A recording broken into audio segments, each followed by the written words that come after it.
This one. Has the rise of social media and maybe Brexit made us more divided, less tolerant to other people's opinions? Well, there's a social enterprise in Leicester called Culture on the Offensive, and the basic idea is try to get people together and spark debate and conversation. The man behind it is Dr. Greg Scorzo, who's with me now. Morning, Greg. Good to be here. Thanks for having me. Thanks for coming in. So why is this necessary? Well, it seems to us like it's necessary because at the moment there's a very febrile atmosphere where whenever people talk about political or cultural issues, it's fashionable to try and create change through expressing rage and insulting people on the internet. So we thought it would be a good antidote to that, as well as an exciting evening out, to be able to go to a place where you can hear a lecture, where there isn't a point of view being expressed, where you can express your own point of view afterwards, dialoguing with the person who gave the lecture, and then talking to other people who might actually disagree with you, rather than have this kind of rage-filled confrontation online where, possibly lots of swearing might happen and possibly, intimidating things might be said and things like that.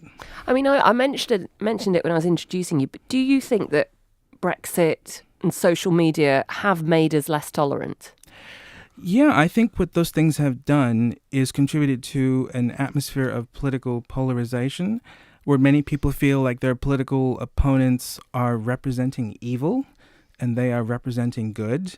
And that makes compromises and solutions to problems a lot more difficult because you can't work with the people who live next to you if you think that they're evil.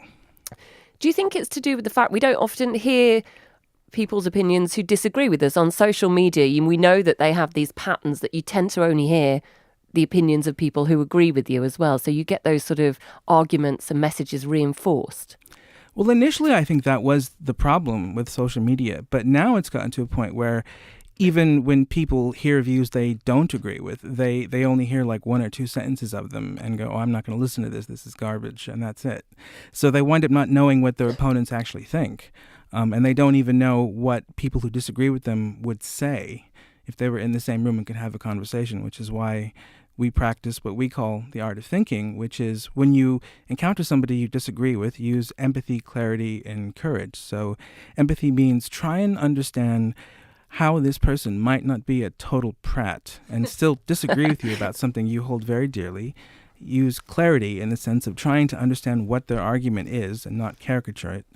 And use courage in the sense that if you hear it in good faith with an open mind and it's a good argument, change your mind, which is incredibly difficult, or stand your ground and try and persuade them to change theirs, which is also incredibly difficult. It's not a new idea, though, is it? So why have we lost that ability to do that?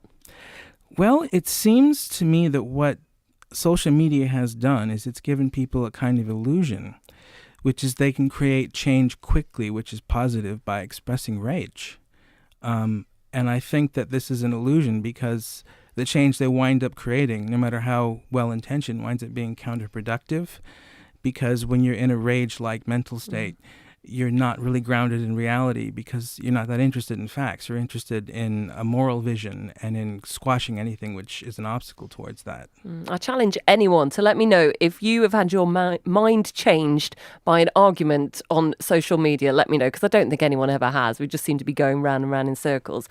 One thing I'm interested in, though, is how do you get the people to come to these events? Because it seems to me that you might, again, just be attracting people of a similar sort of mindset to yourself.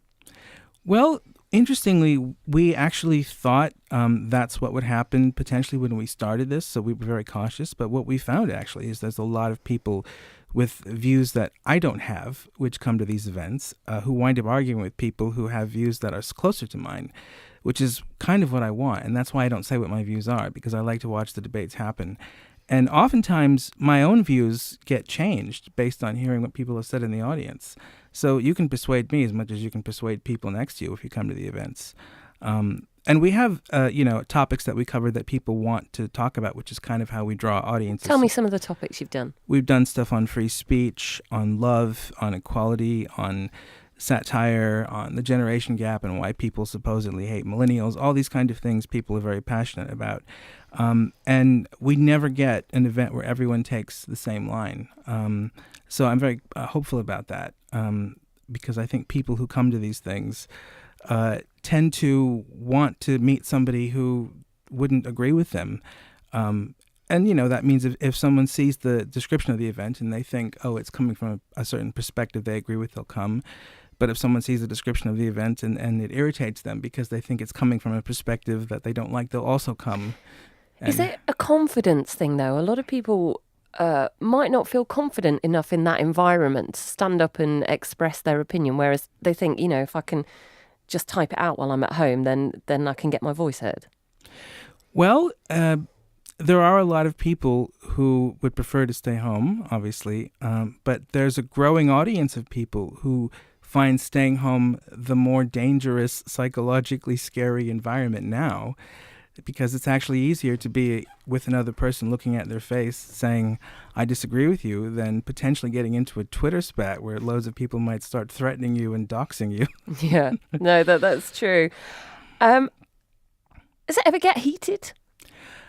I think that because of the ethos of what we do, and because of the way that we explain empathy and clarity and courage, it's never gotten heated to a point where I think anyone feels uncomfortable or like it's a threatening atmosphere, because they're coming precisely because they want an alternative to the uncomfortable, threatening atmosphere of social media.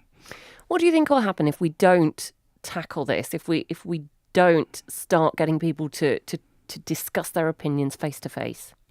It seems like what will happen is people will become psychologically invested in being a hero in their own heads, and then they'll wind up describing the world in the worst way possible to make themselves look like the biggest hero in trying to fix it. And that's a recipe for bigotry and authoritarianism and repression.